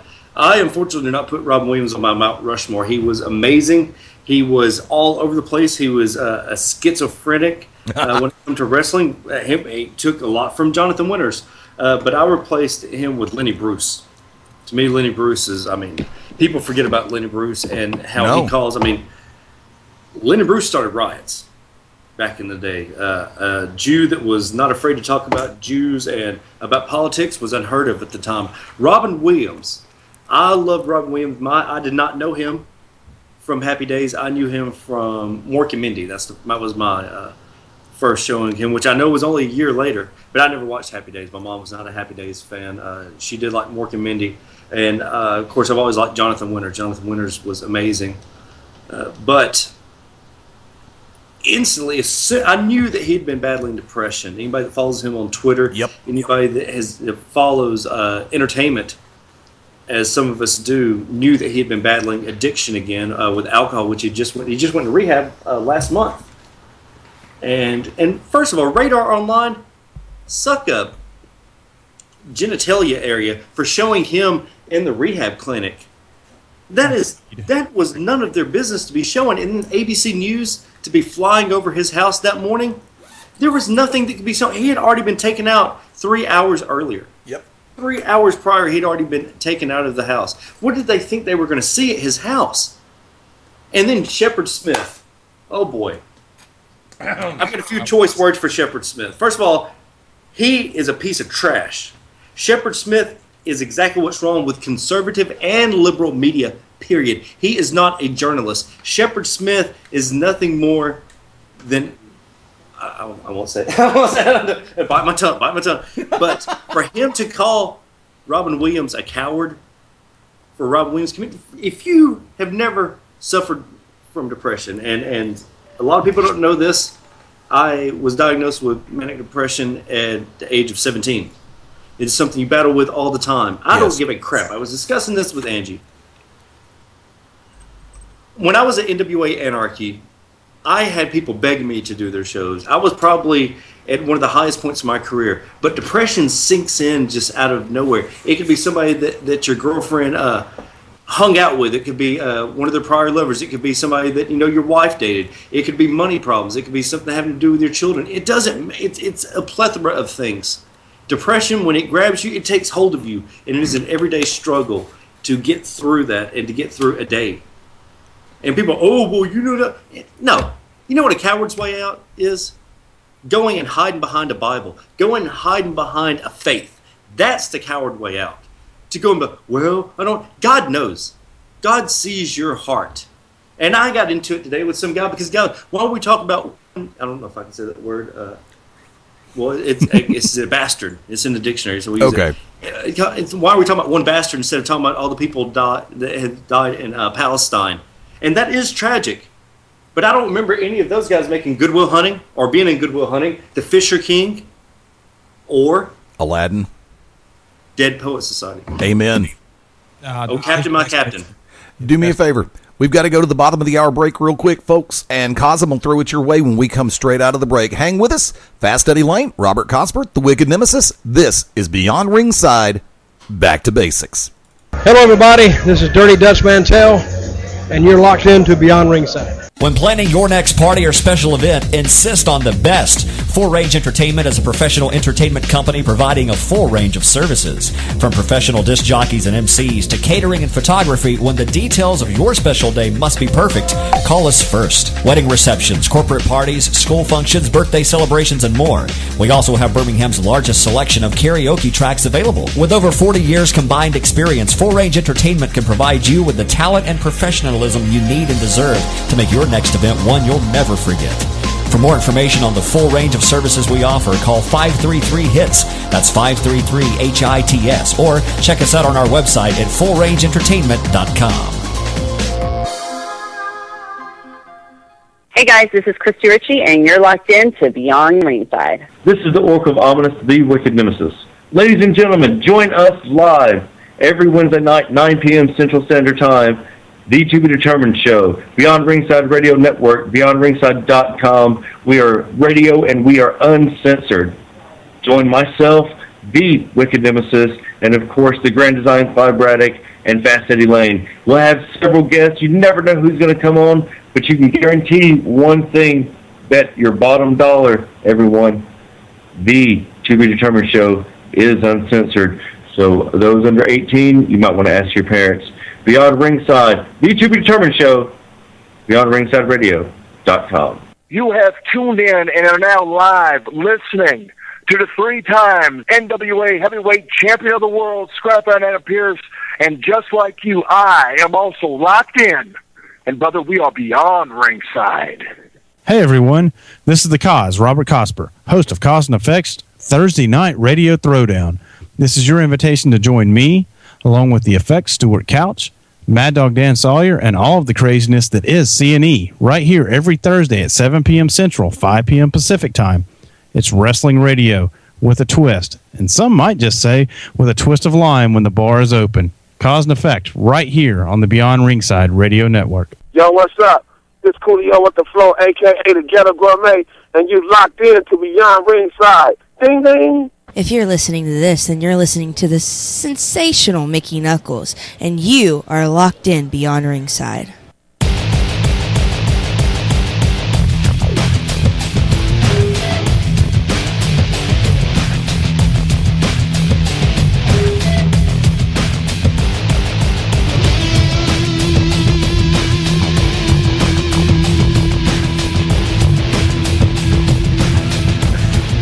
And the adventure continues.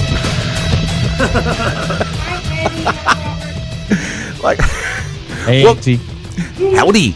Welcome back in Beyond Ringside, Back to Basics. Tuesday night, we are 26 before the top of the hour on this Tuesday night. Thank you to everybody who's listening through BeyondRingside.com, through our Ustream feed, through Shoutcast for Apple, through Winamp for Android, for Windows Phone, and for BlackBerry.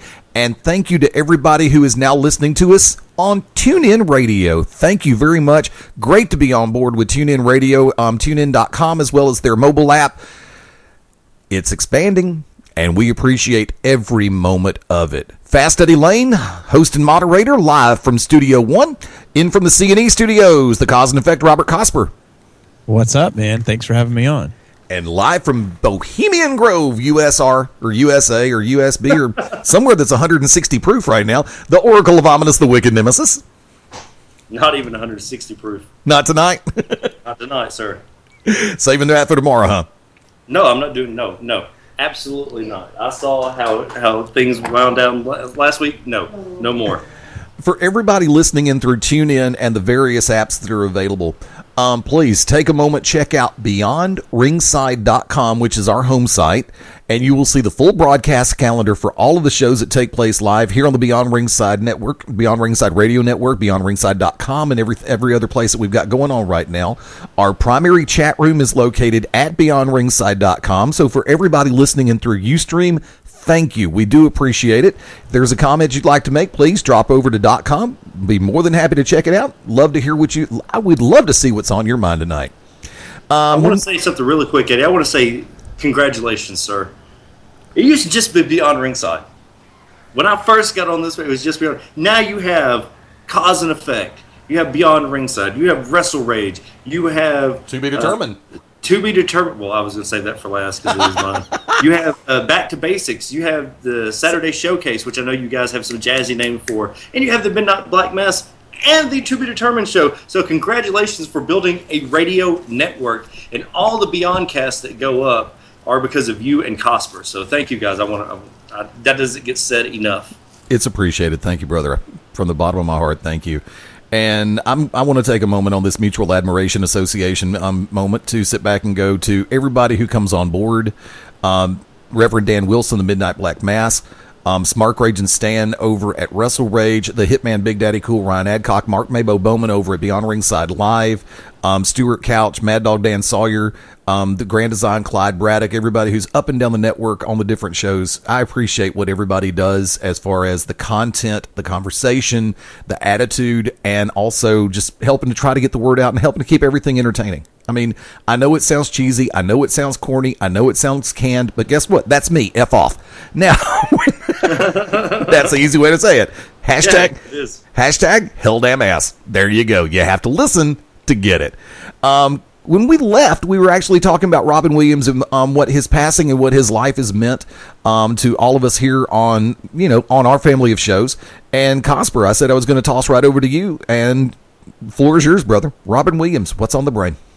Oh man, there's not really any good words for it, man. We lost an icon, and and you touched on it when you said a childhood hero, somebody from your childhood up, and man, I can't put into words seriously where I was in my childhood, because my parents divorced when I was very, very young, Yeah. And like 5 years old, seriously. And man, Mork and Mindy always made me laugh. So that was just always an instrumental part of my childhood. And me refusing to grow up, I was trolling online yesterday because I can't help myself. And somebody had posted in one of the groups of what's the word on Robin Williams, and people started talking about he passed away. I was like, oh, what the hell? So I went and looked, and I saw he did. And man, the talent was just ridiculous. I mean, he could be so funny, but also be so serious. I mean, he could really hit you on the entire gambit of emotions, man. He really could. Dead Poet Society obviously would be my favorite Robin Williams movie. Great movie. The 1 Hour Photo, different shade of Robin Williams, a real dark Robin Williams, but a very good movie, All I have to say is him taking a crap in somebody else's house. Was that not one of the creepiest moments in movie history to you guys? Yes. It's very Oh my God, it was crazy.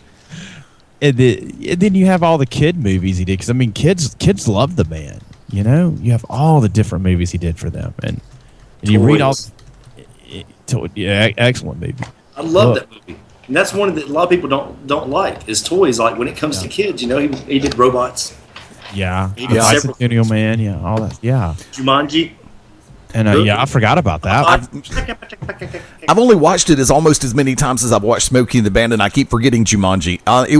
It was funny this morning when somebody was calling into the Dan Patrick Show over on NBC Sports Network. They were doing a stat of the day for Dan Patrick Show, and the person used I want to say Kenny Mayne pronunciation, Jumanji, on that stat of the day, and I fell out of my chair laughing. Well, let me ask you too, Cosper. I know you're talking. What was your Mount Rushmore of comedy? Would Robin Williams be on it? Man, mine, yeah, probably. Mine's gonna be totally different than everybody else's because believe it or not, I'm not your comedy guy, and you would think I would be. No, you don't say, Cosper. But it's a literal man I know. Honestly, and I know y'all gonna throw rocks. I would have Robin Williams, someone that I kind of same type of humor. As Robin Williams to a degree, it's going to be Bill Murray. Bill Murray absolutely cracks me up. Honestly, early Steve Martin might be on there. Now, I mean early, not the past 20 years of Steve Martin. But Let's get small. Okay, go to The Jerk. I mean, that Jerk to me is one of the funniest movies ever made. We'll see. Long before that, he was doing stand-up, and it was on records, and I still actually have on vinyl in excellent condition Steve Martin, Let's Get Small, and Steve Martin, Wild and Crazy Guy, both of those albums. Yeah, wow. I might see what those are worth somewhere if they're original vinyl. Again, another one over the top, but Rodney Dangerfield, very funny man. And you can't mention comedy and not talk about George Carlin. You know, and it's hard to get out of my playbook. I'm sorry. I mean, it's hard not to mention Eddie Murphy, especially early Eddie Murphy. But I don't know if I'd put Murphy on my Mount Rushmore. You don't have four. You don't have four. You've named 7 people. No, I've named 5. Well, But, my 5th would be Joan Rivers. That would be my 5th because I think she's overlooked completely. She is totally overlooked because she pissed off Johnny Carson. Can we talk? Yeah, really. No, I'm just saying. Well, anyway. Well, that was her show. Oh, okay. It's like, can we talk? And go ahead, Eddie. If I could, these are the ones that I actually have on my Mount Rushmore of comedy.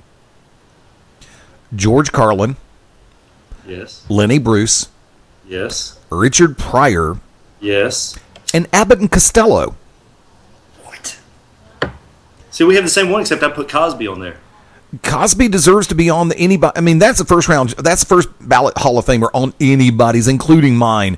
But who's on first is the greatest comedy bit of all time. I don't care who says what, and you have to recognize and respect tradition, history, and the two men who brought that to light, because I don't think the Three Stooges couldn't have pulled that off. The Marx Brothers, God love them, couldn't have pulled that off. Bud Abbott and Lou Costello own who's on first. Anything else would have been a pale comparison. I disagree. The Marx Brothers could have pulled it off, not the Three Stooges, though. Just remember, time flies like an arrow. Fruit flies like a banana. What about Laurel and Hardy? No. See, a lot of people forget about Abbott and Costello because of Laurel and Hardy and the movies they made. Yeah, you're exactly right. But, you have to put, like I said, Pryor, Carlin, Cosby, and Lenny Bruce are mine, with Joan Rivers as my 5th. I mean, you have to have that. Pryor opened up so many doors. He opened up doors for people like Eddie Murphy. Right. Sam Kinison. See, okay. Ooh, I miss Kinison. 4 are not my favorite comedians, okay? To me, they are the best comedians. My favorite comedians of all time are Sam Kinison, number 1. These are my personal favorites. See, I can differentiate between my favorite and who I think are the greatest, okay? My favorites are Dave Chappelle. I love Chappelle. Love that man. Sam Kinison, okay? There's 2. Those are two of my personal favorites, and Chris Rock is not far behind them. No. Okay, I respect what Murphy did, but I think that if you have, I mean, what about Red Fox? People overlook Red Fox all the time. He's my honorable mention. Yeah. About farts. God created farts. Look that up on YouTube. See, another one that's on my honorable mention list, Don Rickles. Mr. Warmth. I heard you the other night struggle with that nickname. That's the greatest nickname ever created by God, Mr. Warmth. Yes. I love that. I wish I'd have come up with that. I mean, everybody talked about Joey Bishop being the comedian of the Rat Pack. I'm sorry, Rickles should have been there. That's only why he was a part of the Rat Pack. He'll tell you. The last thing I watched on HBO before I canceled it during the writer's strike a few years ago, the last thing I watched was a Don Rickles documentary called Mr. Warmth. It is amazing because he got to hang out with Frank Sinatra. He got to hang out with Pacino. He was the go-to guy. Yeah. He was Frank's guy. And yes, the reason why people say Bishop was because Bishop had that Italian type of humor. He did that mafia type humor. Yeah, Don he did. Rickles poked fun at him. But they knew when to stop. Hell, Frank Sinatra one time, Joe Piscopo used to do the impersonation of Frank Sinatra. Remember that on Saturday Night Live? Yes. Okay. Well, he stopped his concert and kicked Joe Piscopo out. I don't doubt it. Coming out of Frank, It was Sinatra. I'm not going to have you rip off any more of my bits, baby. Get out of here. Well, you got to remember part of why Bishop got that gig. If I'm not mistaken, he was relatively tight with Lawford. I'm not positive on that, but Bishop was in Vegas at the time when they actually did their what they called the Rat Pack Summit when they were filming the original Ocean's 11. Right. And I think he gets grouped into that. I don't know if you could. I know they consider him a member of the Rat Pack, but I think it was right place, right time kind of deal there. That's just my personal opinion. It could be. I mean, there's 500 different perspectives on things, of course, when it comes to something like that. But we're sitting here saying that it's not even Sammy Davis Jr., who was an amazing stand-up comedian himself. No. We're saying it could be Don Rickles or it could be Joey Bishop. That tells you about the Rat Pack, which will never be created. It will never be recreated. It can never be duplicated. I don't care who does what. It's like the Four Horsemen. But speaking of the Rat Pack, the roots of the Rat Pack came from Bogart. Right.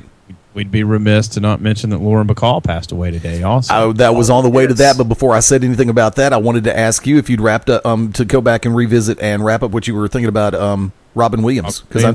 I was just gonna say right before the show, Presley and I were sitting upstairs and it was getting around her bedtime, but we watched an episode of Mork and Mindy. She had never seen Mork and Mindy, but she'd seen Robin Williams in movies. So she got her first experience of Robin Williams as Mork just a few minutes ago, and man, she sat there and laughed her butt off. And it's probably, if we listen close, we'll probably hear her mom yelling, telling her to go to sleep at any time. Because she was wound up and she was rolling. She wanted to watch it again and just laughed her butt off. And I mean, it was funny. It was just funny stuff. And it took me back a little bit just watching it with her. And it really made me kind of sad because I'd been sad that Robin Williams passed, but watching that and seeing the joy she got out of it, I was, man, yeah, that's serious loss we've had here. Yeah, it's kind of like for me, I went back and I stumbled across the episode of Whose Line Is It Anyway that Robin Williams appeared I marked out for that so heavily. I popped like a big dog. Yes, we watched that this afternoon, Angie and I did. We laughed our asses off with that. We also watched Weapons of Self-Destruction. You might want to look at that before it gets taken down off YouTube because it has over 8 million views. Weapons of Self-Destruction, that would probably be also called My House Minibar. Real quick, before we go any further, Daryl B. over in the chat room said, I could not believe someone on Twitter asked me who he was. Who Robin Williams was? Exactly. Also, and Daryl weighed in, he said for his, I don't know, I'm not sure if he said Mount Rushmore or if it's his personal favorites, Robin Williams, Chevy Chase, Richard Pryor, and Leslie Nielsen. And I'm going to go ahead and put a rap on my side by saying this. I believe that Whoopi Goldberg and Billy Crystal said it perfectly, and Billy said it first. When it comes to summing up how you can feel about the loss of Robin Williams, 2 words: no words. And that's true. It's hard to put words into it. 'Cause I mean, and because you got to think those two, Billy Crystal and Robin Williams, were as close as Sinatra and Martin for a long time. Yeah. And then you add Whoopi Goldberg to the mix. You have three of the most brilliant comic minds out there. Amen. Three tremendous performers. What was that thing they used to do for the homeless on HBO? They all Comic Relief. Comic Relief. That was it. Yeah. Yeah, that was tremendous. I watched that the first 4 or 5 years, and that was my first foray into badmouth Robin Williams. I promise you, I was like, Mork is terrible. See, I remember a stand-up comedy special that he did years ago, and when he was in his home area, like Wine Country, California, he said, and the part that had me on the floor laughing was something that you could not say if you were not Robin Williams, because only he could get away with a comment like this.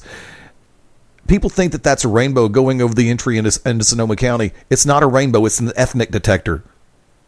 We have two Negroes drawing a Buick convertible. Please converge. He is one of the only guys besides Ralph Garman who does amazing voices, and Frank Caliendo. Frank Caliendo does an amazing Charles Barkley. Yeah. They can get away with doing the ethnic voices, and people are like, whatever. Now the people nowadays, oh my God, could you imagine somebody like Daniel Tosh going up there and doing that? Oh my God, they would crucify him upside down. I would imagine Daniel Tosh spends a bulk of his money in security. Oh yeah. I mean, shit. I agree. He goes ham, as Kanye West would say. He goes absolutely ham on his comedy. He's not an insult comedian, but I mean he's damn near close. He's not afraid to throw a rock and run though, and it's very funny. We are 9 minutes before the top of the hour. Beyond Ringside, Back to Basics. Eddie Lane, Robert Cosper, Wicked Nemesis on this Tuesday night thing on this 12th day of August 2014. As we make a quick segue and we're getting ready to take it home, if I can use that phrase, without getting bullied by some kind of wrestling shot caller somewhere. Hey, man, you're not supposed to stay take it home. Well, guess what? Wick calls it the take it home round. I call it the home run round, and tonight we're just going to take it home. Which round is on who? We'll discuss that at the bar after the show. Sounds like a plan. Like I said, I got drunk at the mini bar. Yes, I actually like that song. No idea well, what you're talking about. Vic and I nominate you to pick up the first round at the bar. Okay, I'll buy the first round. I don't care. What is that song, Drunk on a Plane? I heard that the other day. My daughter likes country music, and I was like, dude, what's this? Actually, I'm still digging Small Town Throwdown by Brantley Gilbert. Never heard that. Oh, it's a good party song. Too bad I can't do it. Modern country, that's crap. Some of it is, and I'll agree to that wholeheartedly. I do not listen to country. Just so everybody knows, I do not listen to country. I'll be listening if they add a second show on September the 20th in the Phillips Arena for Garth Brooks. Because the previous 3 shows are sold the hell out. Garth Brooks killed country music. I refuse to forgive him for it. Billy Ray Cyrus tried to kill country music. Garth Brooks opened the damn door. Okay. Garth Brooks made country cool. That's what it was. Oh, yeah. Yeah, and that's always a problem. When something gets cool to everybody else, that's usually about the point I don't like it anymore. I have two country CDs. I have Garth Brooks Live from Jesus Christ of Latter-day Saints. It's going crazy over here. Garth Brooks Live from New York. Central Park. From Central Park, I have that. And I have Hank Williams. Nice. One with dinosaur on it. Cosper, you brought this one up a minute ago as we segue over to it because we lost another of the truly great ones today, matter of fact. Big screen, silver screen icon, Lauren Bacall. And, damn, I mean, you brought her up a minute ago, and continue on your thought. Lauren Bacall, I mean, Hollywood icon. There's no other way to say it. Now, she obviously really got her place on the map being married to Bogart. Of course. I mean, I can't tell you I always agree with all of Lauren Bacall's views on things, but as a talent, as a good human being, as an icon in Hollywood, and quite honestly, a freaking knockout, even in her elderly years, she was still a very, very pretty lady. But a young Lauren Bacall, man, absolutely beautiful. Class act, huge loss. And now New Hollywood's probably going to be like, who? But, they wouldn't be there if it weren't for people like Lauren Bacall, Bogart, and people such as that. But, I mean, true icon, man. Hell of a loss, man. Well, before I throw to Wick, there's one thing I want to toss out there. One of my favorite movies, and the first DVD I ever purchased, was a movie called My Fellow Americans. Jack Lemmon, Jimmy Garner, who we just recently lost, and Lauren Bacall. And Jack Lemmon's character was married to Lauren Bacall in the movie, and Lemon's character was pretty much the conservative Republican, and Garner's character was the freewheeling liberal or left, whatever you want. Just say Republican, Democrat. Don't care. I'm not about labels. I'm about comedy. And Lemon's character said the word frig, and Bacall's character came back and said, "Frig? Come on! If you're going to use the F word, go for the gusto." Yes, and boom. Yeah. I mean, and that phrase has just always stuck with me as a purely comedic moment, because to hear and see her say that, and I loved Lemon's reaction immediately following that. But like I said, that still stands as one of my favorite movies of all time, and she was just immaculate in that movie, gorgeous still. And I didn't mean to cut you off. Her persona kind of, or her personality. Ooh, easy for me to say this. There you go. Kind of reflected that, honestly. I mean. The picture painted just this beautiful, prim, proper woman, but yeah, she would tell you where you could stick it. That's what I love about women like that, and I do mean damn. Wick, Come on in. Your thoughts. Lauren Bacall, we lost another great one. Well, Lauren Bacall is one of those names. I think it's considered like old golden Hollywood. Yep. Somebody that I think like a badass woman would be an understatement for her. Would that be? That'd be quite. And to die at 89. I mean that's a huge bucket of win. Bucket of win. It just seems so surreal sometimes when you look up and you see it's like, holy crap, we lost somebody. We lost this person. It's like, what was it recently? We just lost James Garner. I mean, Brett Maverick. I mean, Rockford. All right, let me ask you guys this, just to be the jackass of the group here. Go ahead. The rumor is, it goes in threes. Is Garner the first one? Then we had Robin Williams and now Lauren Bacall? Or do we have a third one waiting in the wings? I started with Robin Williams yesterday. Wick? Started with Robin Williams yesterday. I think we still have one more. I agree. When you've done as much as she did, I mean, we can celebrate her, but there's no reason to be sad. I mean, she was... Jesus Christ! I mean, 89. Humphrey Bogart and Gregory Peck. I know that's two that she people that she started with. Oh, I know it's called film noir genre. Yeah, that's it. I know what you're saying now. Okay, so I'm glad you do. And she died of a stroke too. So yeah. Mm-hmm. Of course, I mean, I still watch Key Largo whenever it comes on something like Turner Classic Movies or AMC. That is an outstanding movie. Always has been. Like I said, when I was a kid, lo and behold, we had the Poseidon Adventure, we had Airport 77, we had the Towering Inferno, and in this era, we have Jackass. Yeah, and you guys wonder why I don't do cable and stream my television. Try not to leave the house, Well, folks, we're 90 seconds before the top of the hour. We're going to end up running a couple of minutes over because I want to give everybody an opportunity, whether it be what we've been discussing with Lauren Bacall and Robin Williams, whether it be in wrestling, music, movies, cartoons, comic books, life in general. Stay off politics, please. Sorry. It's what I like to call last call, and I will say, let's go in the order of appearance. Robert Cosper, last call. So at last call, is this where we're going to plug our shows for the week? No, that's shameless plugs, Dillweed. Hey, I always get it confused. I'm sorry. Yeah. I do so much. I get turned around. Get drunk at the minibar. Oh, man, yeah. I've got to put a minibar down here. I really do. Beats the hell out of running upstairs, No kidding. Oh, man. Let's say last call. I don't really have any good ones because I've not had a chance to tune into Raw yet to throw any last calls out at wrestling. And we've talked all the Hollywood talk that I can actually keep up with. So I'm going to defer to the Wicked Nemesis himself. Go for it. Wicked Nemesis, last call. Well, for Kevin Steen signing to NXT today. I never thought that I would see the day that somebody that looked like that would be signed to the WWE we have today. Holy crap. His promos are mediocre. Very mediocre. I'm not a fan of his in-ring work. I think that it's not up to WWE standards. A lot of people say he cuts great promos. He just cusses a lot.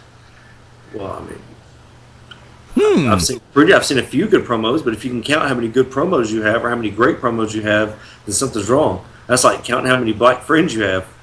Looking at you, Missouri. Now. Nice. From the grassy knoll. Now you have to look at somebody like Kevin Steen and say, if he can make it, we can make it. For those of you out there busting your ass to get to the WWE, continue on your path. Because a man that wrestles in T-shirts made it. Will he work out with NXT? I don't know. They cut Chris Hero, right? Because he gained some weight and refused to work it off. I hope he does well. That is one of the... Kenta signing was huge. Yes. Prince Devitt signing was pretty big. Yes. Kevin Steen signing was shocking. I know a lot of people were like, well, he made it. He made it. I don't give a crap. I'd say that to Kevin Steen's face and we'd fight. I don't give a crap. He probably thinks that what I do, he has no idea who I am. But if he'd probably say the same thing about me. I can take it. I'm sure he can too. Let's wish him the best of luck in WWE and all his future endeavors. Well, he didn't get fired, but, let's just see where this goes. So I just wanted, I don't know if you guys covered that or whatever. Cosper didn't see Monday Night Raw. Was there an NWO reunion on Monday Night Raw? In theory, Hall and Nash showed up, and let's see, as Scott Hall was... Spoilers. Well, no, I mean, it aired last night. It'd be different if it aired tomorrow night. But in also... It's full of Guardians of the Galaxy right here? Have not even seen Guardians of the Galaxy yet. But that would... Ninja Turtles suck, so... I've really heard. In lieu of a traditional last call, I'm going to go ahead and say this.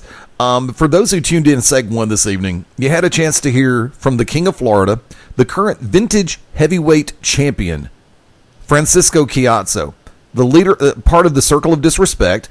A lot of us here in the great state of Alabama know him as part of the Foundation of Professional Wrestling. Remembering this Saturday night, August the 16th, with Vintage Wrestling Florida. The Vintage Heavyweight Championship will be on the line as Francisco Chiazzo defends against the former champion, Milo Beasley, at Hurricane Havoc. It is going to be a great show. We've, like I said, if you're listening to us live, catch the replay, catch the interview with Francisco. I guarantee you'll enjoy it. Segment 2 earlier this evening, longtime friend of the family here on the Beyond Ringside Radio Network, and good, close personal friend of mine. Some know him as Tom Behrens, others know him as Tom Canterbury. I was going to bring back a certain nickname that he did use for a while, but I'm not going to mention the words masked blogger on the show. Sorry about that, Tom. But from that vantage point, there are some great events going on all across the country and all around the world this evening. And if Internet Explorer hadn't just decided to go ahead and gel out on me, I would actually be mentioning a couple of them right about now. But like I say, open your eyes, take a look around. Because sitting down and watching television on Monday, Thursday, and Friday does not make you a wrestling fan. Getting your ass out of the house and going to experience it live. It doesn't matter if it is a localized show or a regional show doing a one-night appearance somewhere, or if they're part of a tour, or even if it is going to WWE. Guess what? Getting out of the house makes it that much better. Television can only do so much. Being there live, always the best way to go. Robert Cosper, shameless plugs. Shameless plugs, talking about pro wrestling this Thursday night on Cause and Effect. We're gonna break down some stuff that went down in pro wrestling that you're not gonna see in TNA or WWE. We're gonna get away from the mainstream a little bit, and we're gonna talk about what went down in Japan this week, and that name that we don't mention, the old JJ initials, joining the Bullet Club, but we're going to talk IWGP. We're going to talk NWA and the impact that I'm just floating the rumor mill a little bit of the Bullet. To me, the Bullet Club is the hottest faction to hit wrestling in quite a while. In my Who the hell's the Bullet Club? There you go. AJ Styles, Luke Gallows, and a whole lot more, and some decrepit old ass with gassy farts wrestling that doesn't even exist. I agree with that, but it makes me ask the question, has he pulled one of the biggest coups in wrestling history? It's possible. It is possible. And we're going to talk about it on Thursday night, man. I mean, just keep in mind, he was there. He inked a deal with IWGP and Inoki, and just coincidentally, the president of the National Wrestling Alliance, Bruce Tharp, was there this weekend also. So a lot to talk about there, but it's if you're looking for some WWE and TNA talk, it'll definitely be limited on Thursday. Wicked Nemesis, shameless plugs. Oh my god, I'm gonna have to listen because I have no idea what the hell is going on. Luke Gallows and AJ Styles as a tag team. Holy crap. No. Styles is the IWGP Heavyweight Champion. Yeah, I knew that. Jesus Christ, even my mom knows that. But that's all. I mean, that's all I knew. But ain't I the greatest? You have to start tomorrow night, Wednesday night, 9 p.m. Central Standard Time. The To Be Determined show live Beyond Ringside Radio Network, BeyondRingside.com. We have the Wrestling Roundtable's own Eric Santamaria coming on for about an hour. Hell, he may go the entire show. You never know. We have several topics on the roundtable tomorrow night. I have no idea which one of you are going to be producing. Who's producing, guys? Cosper is. Yeah, I think it's going to be me this week. It's going to be myself and Robert Cosper of Cause and Effect and the Grand Design Clyde Braddock. And hopefully Fast Eddie Lane will be listening somewhere and not going, oh my God, please, Wicked, take this interview home. You know me, you'll feel the disturbance of the force and you'll hear me in the back of your head going, damn it, Wick! No, because everybody has that telltale sign. Cosper's like, well, that's it, we're done. The interview goes wrong. Dropkick will leave. Steven Styles will be like, okay guys, I gotta go, thanks. Yeah, I know. Show, but I'm out. I know. At least Styles didn't just straight out hang up on us, you know. So I got to give it. Event, Bell City. All right, I will see that. Oh my God, that Robert Gibson interview. Oh my Lord. Where's so that? sorry. Is it Pell City? I'll see you there. Click. Oh, I'm crying. Anyways, at Wicked Nemesis on Twitter, the To Be Determined show, The Merchants of Death, The Wicked Nemesis, and The Unlucky Charms all have Facebook fan pages. Make sure you follow Clyde Braddock at @the_grand_design, which he's tweeted one tweet. I've been on his ass about that. Also, Clyde Braddock on Facebook, Enoch Cesarian on Facebook for myself, and at the TBD show for the Twitter account for the To Be Determined show live tomorrow night, 9 p.m. Central Standard Time, only on Beyond Ringside Radio Network, BeyondRingside.com. Eddie? Oh, believe me, there's more than just .com now, and it keeps getting bigger, and I thank my Heavenly Father for every moment of it. I will say it like that. That's my faith, and I'm sticking to it.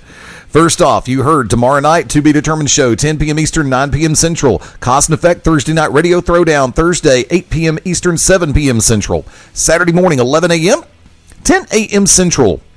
11 a.m. Eastern, 10 a.m. Central. The Beyond Ringside Saturday Showcase, Coz, myself, and the Big Daddy Cool, Ryan Adcock. Sunday, here's your triple play, and here's your lineup. 6:30 p.m. Eastern, Beyond Ringside Live. Yours truly, Wicked Nemesis and Mark Mabo Bowman. Immediately following, at 8 p.m. Eastern, it will be the debut of the brand new episode of the Midnight Black Mass. I will run that twice, 8 p.m. and 9 p.m. Eastern Time. At 11 p.m. Eastern Time, Wrestle Rage with Smart Rage and Stan comes on live. I'm coming back immediately following SummerSlam. That's it. Summer Slumber. Slumber Slam was the one that I like to use for that.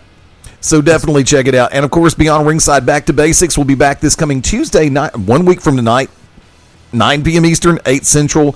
Already slated to join us is going to be David Elder and some of the cast from Strike Hard Productions Mixed Martial Arts. Strike Hard 35 is right around the corner. Always great to have the gang from Strike Hard MMA here on Beyond Ringside and Back to Basics. Keep your eyes open. BeyondRingside.com, of course, the home for all things Beyond Ringside. At Beyond Ringside on Twitter, Facebook.com/Beyond Ringside and Facebook.com/Beyond Ringside Live. It's easier to go to the fan page, Facebook.com/Beyond Ringside Live. Thank you to everybody listening in through Ustream this evening, through Winamp, through Shoutcast. Thank you, Spreaker Radio, for picking us up on the podcast side. Thank you, Stitcher, for carrying the Beyond Ringside podcast feed. Also, and everybody listening tonight, thank you for coming on board through TuneIn Radio. So, shameless plugs for me is going to turn out to be a whole effing segment before it's over with. For me, and also, I thought you had fired Stan and Corey or something. I was like, holy crap, they're not coming on their usual time. I forgot SummerSlam was on. Yeah, SummerSlam. So Wrestle Rage will go at 11 p.m. Eastern immediately following SummerSlam. There. From there, me personally, FastEddieLane.com, at FastEddieLane, Layne on Twitter, Facebook.com/FastEddieLane. Thank you to everybody who, I'm going to go and turn it to this week. This coming Friday night, 9 p.m. Central, come join me. The party is on at Buffalo Wild Wings in Alabaster.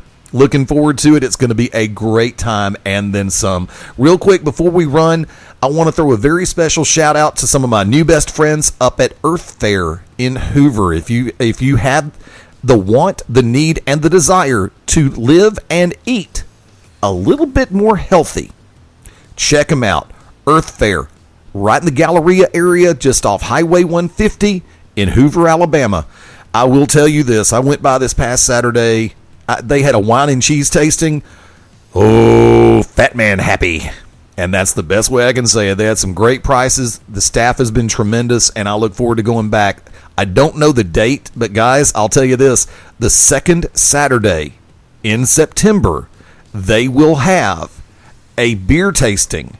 And these will all be organically and naturally processed beers, including IPAs. Earth Fair. Do not let Chris Knox hear this BeyondCast. Chris Knox, stop. Do not listen to what Eddie is saying. Do not show up there. Dude. Oh my God, please do not. There will be none left for anybody. Like I said, for everybody who I spoke with at Earth Fair this past Saturday, we had a great time. It was a blast. And I think we turned the wine and cheese tasting into a spectator sport. So, hey, they gave me a discount on a wheel of white cheddar cheese. I'm good. And I appreciate that. Folks, thank you. We need to get Nature Box as a sponsor here. Nature Box, yummy. Send us stuff. We mentioned you, please. There you go. Gonna work on that too. Shameless plugs and trade outs. I got no problem with that. It's called Mentions. And believe me, they're at a premium around here starting 5 minutes ago.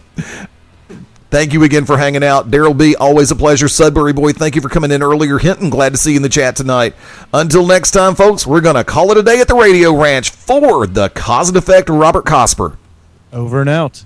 For the Oracle of Ominous, the Wicked Nemesis. Sorry for ransacking your show. You didn't ransack anything, dude. I invited you. Hush.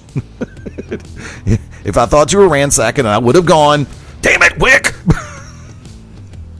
He feels the disturbance in the force every time I say that. Francisco Chiazzo, thank you again for coming on. Tom Behrens, Tom Canterbury, thank you for coming on. Been way too long, brother. The door's always open. This is the Magic City Motor Mouth Fast Eddie Lane saying, join us next time as Beyond Ringside goes back to basics. Bye for now.